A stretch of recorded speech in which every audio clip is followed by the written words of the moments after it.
hoy es día de la historia de Emilio Valles Vidrio, es jueves ya legal.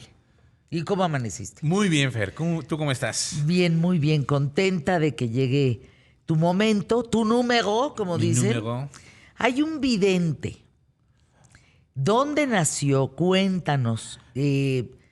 ¿Stefan Stefan Osowiecki.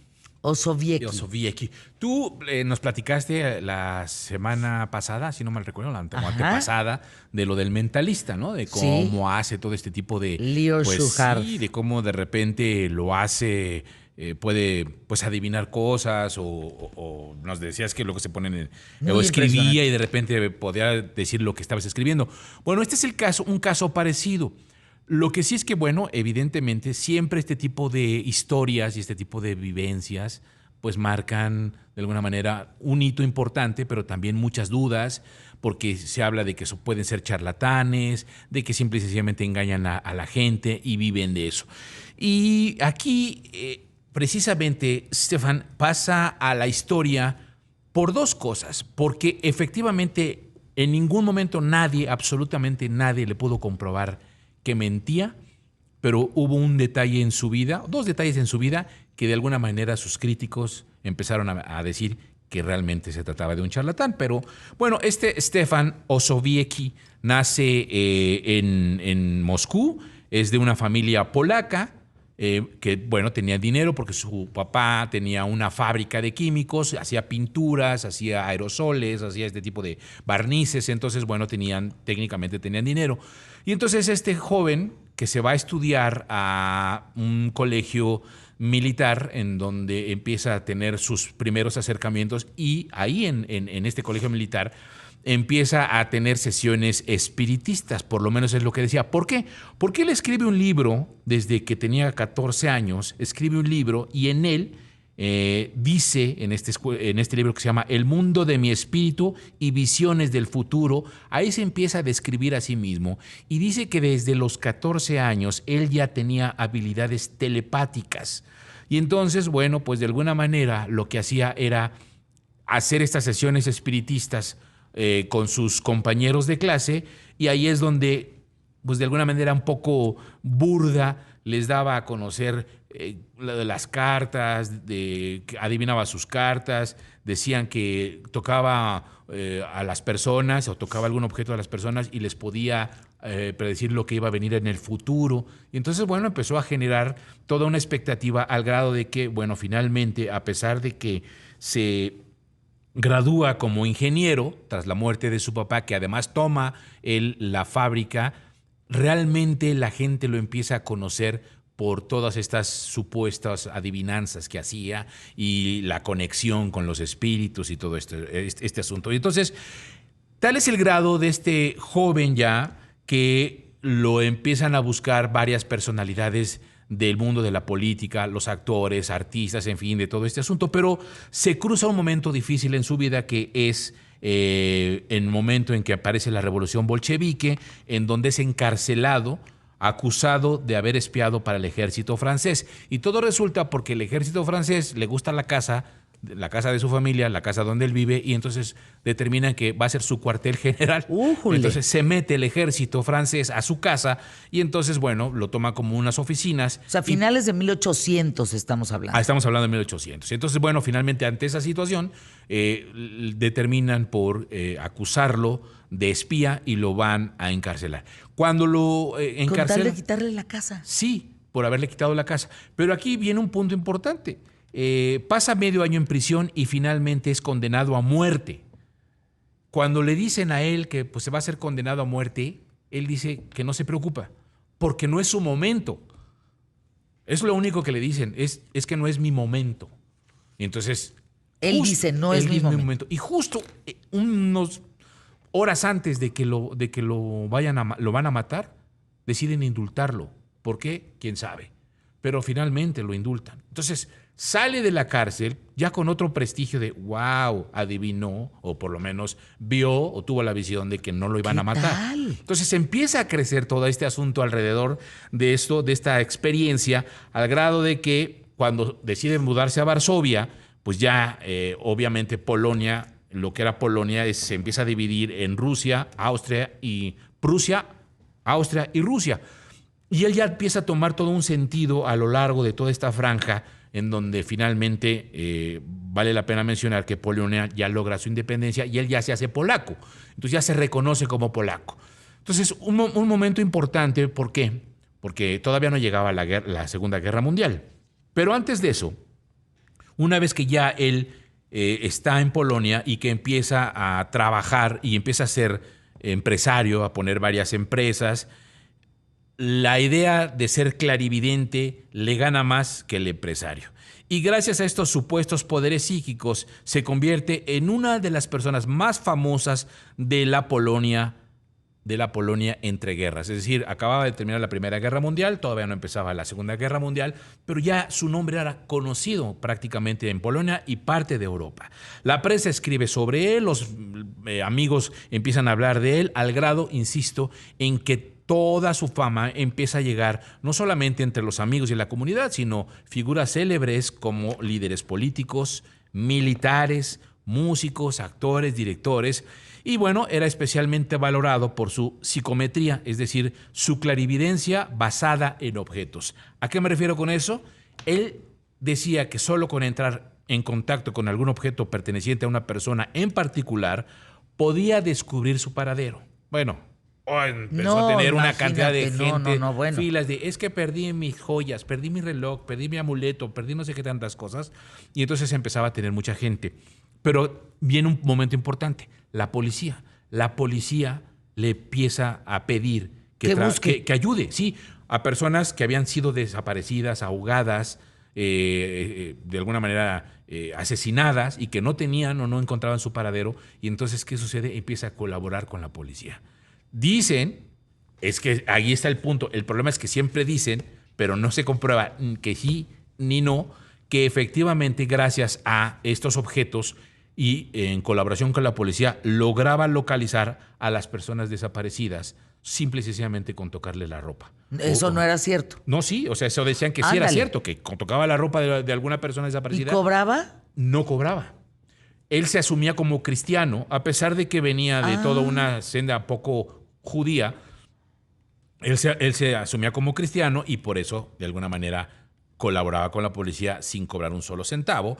Y bueno, pues como la policía contrataba sus servicios porque le salía barato, y bueno, también podía ver el aura, dice, de las personas y localizar objetos desaparecidos como joyas, relojes, pulseras, periódicos, revista, fierro viejo que venda. Todo lo encontraba gracias a estos supuestos poderes. Pero bueno, también se decía que podía leer el contenido de una carta sin abrirla y estar presente en dos lugares al mismo tiempo. Ay, Emilio. Eso decían. Y hay un testigo, que es una vecina de ella, que dice que mientras él platicaba fuera de su edificio, él estaba dando con una conferencia en Varsovia.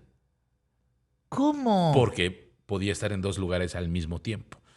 La vecina juró y perjuró en un juicio que efectivamente ella estaba platicando a la misma hora que estaba la conferencia ante 100 personas, ella estaba platicando con él afuera del edificio a más de 100 kilómetros de distancia.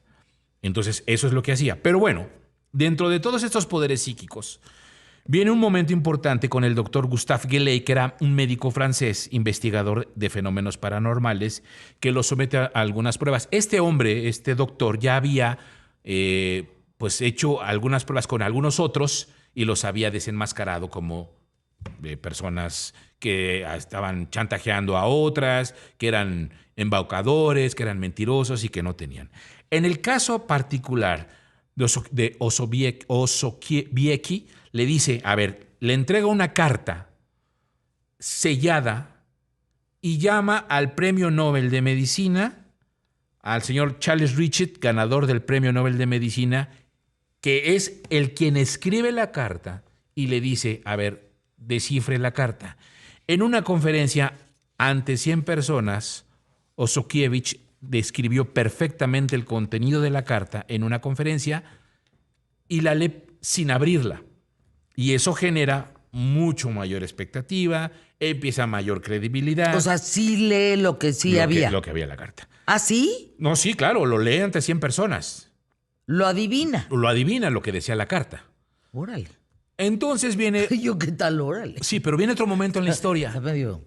Lo que decíamos, su fama empieza a crecer al grado de que llega a los oídos del mariscal, a ver si lo pronuncio bien, Pilsudski, que era el jefe del Estado de Polonia.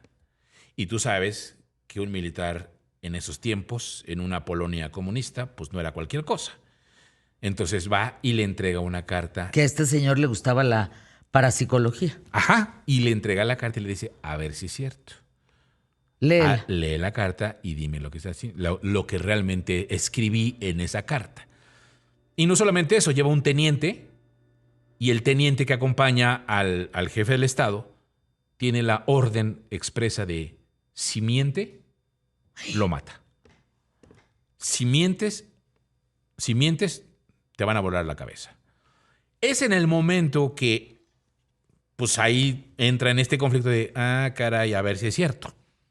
Y logra adivinarlo, o logra comentar lo que venía en la carta.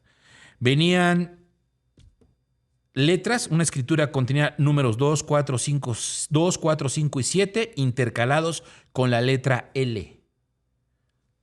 Muchos dirán, ¿y qué demonios era eso? 2L, 4L, Sí. 5L, 7L. Era un movimiento de ajedrez que el mismo jefe del Estado, como era ajedrecista, le puso para ver si realmente podía adivinar lo que venía en la carta. Entonces no lo mata. No lo mata.